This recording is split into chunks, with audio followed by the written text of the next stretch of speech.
Howdy everyone, it's me once again, the one and only Killer Dan. So today, of course, I have another obscured, low-budget kung fu feature from the past. Oh yeah, definitely. Because why not, of course. I tend to like kung fu movies, specifically the obscured stuff anyway. I just thought, what the hell? What's another one? It's not gonna hurt nobody, I suppose. So anyway, the film I'm going to be talking about is the one titled Bruce against Iron Hand, which was also titled Shaolin Handlock. So there's that. But also Bruce Lee's Iron Finger, but also the Battle of the Kung Fu King, but also Fingers of Steel, but also oh okay, this is getting ridiculous. All right, there's quite a few titles for this one movie, and I don't understand why. Yeah, this is definitely one of these quote unquote Bruce Lee movies, and there's quite a few of these. And yes, none of these are actually connected to each other, like at all.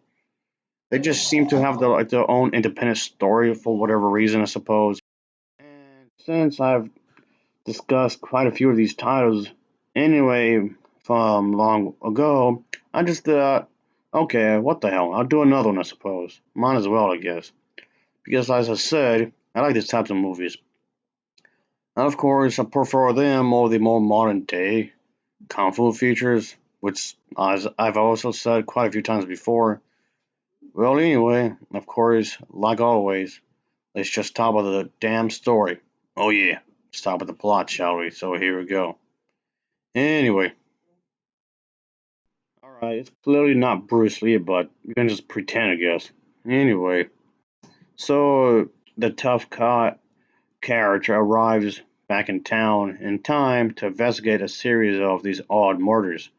Because the thing is that there are these victims who have two-piece marks, these kind of markings, kind of a thing on their necks for whatever reason. And obviously, the killer is an expert in kung fu, of course. And yeah, things do get rather crazy, as this is pretty much initially just this kind of kung fu and drama kind of a movie. So it's like a thriller kind of a thing, I suppose. And that's fine, obviously. Nothing wrong with that there. And the villain of the story must be brought down and be taken care of for good and be brought to justice, obviously. But things get rather crazy. Well, I have to make it interesting in some kind of way. Make it be crazy, make it be really wild, obviously. Have to make the story interesting in some kind of way. There has to be some kind of conflict, of course. So there's that, obviously. But yeah, that's basically what this is about, of course. And that's the thing. Gotta make it crazy and interesting in some kind of way, I suppose. So yeah, it gets rather entertaining throughout the entire thing.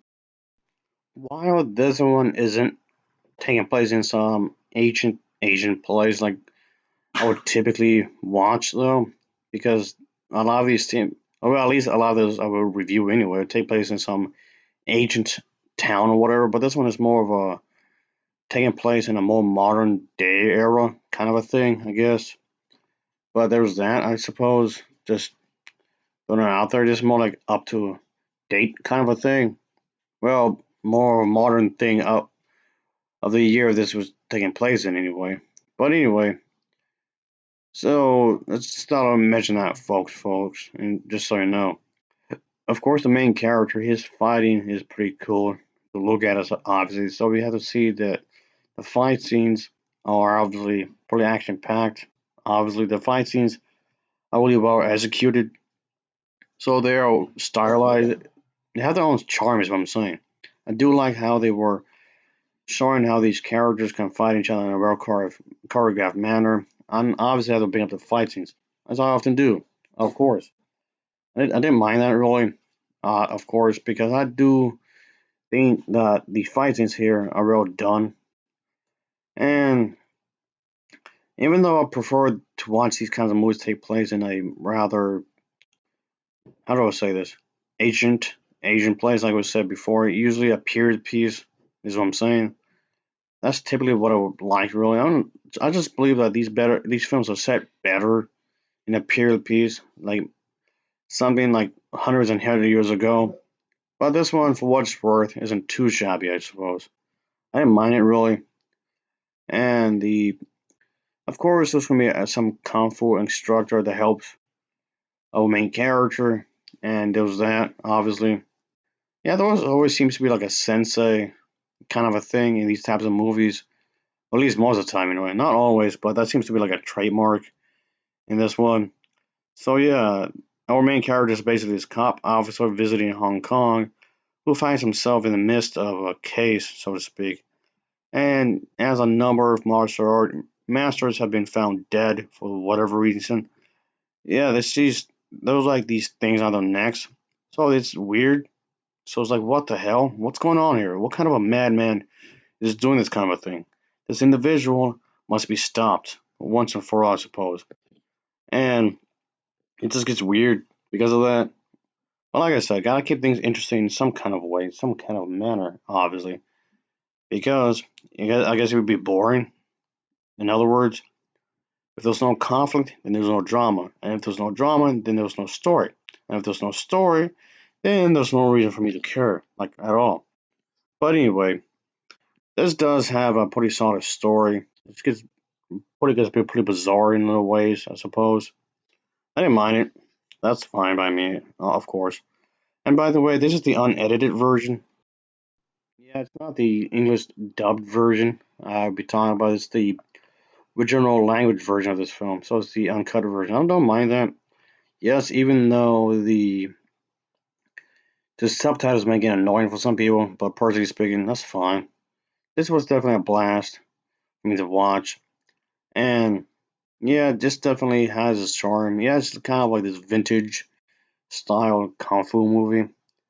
And I just had to talk about this. I just had to review this because, as I mentioned earlier, I did review many of these quote unquote Bruce Lee type movies before. So I just thought it's not gonna hurt anybody. Why not?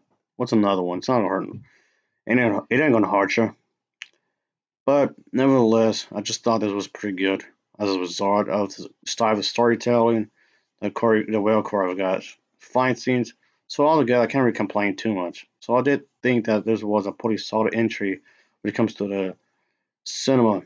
So yeah, I liked it. I liked this was what was done here. I liked what was delivered, obviously. So pretty action packed thing we have here. Well, anywho, I'll give this film a Novaval rating of 7.3 out of 10. It's a 7.3 out of 10 for me. So, of course, as always, thanks for watching and take care. Until next time, see ya. Oh, yeah. Later.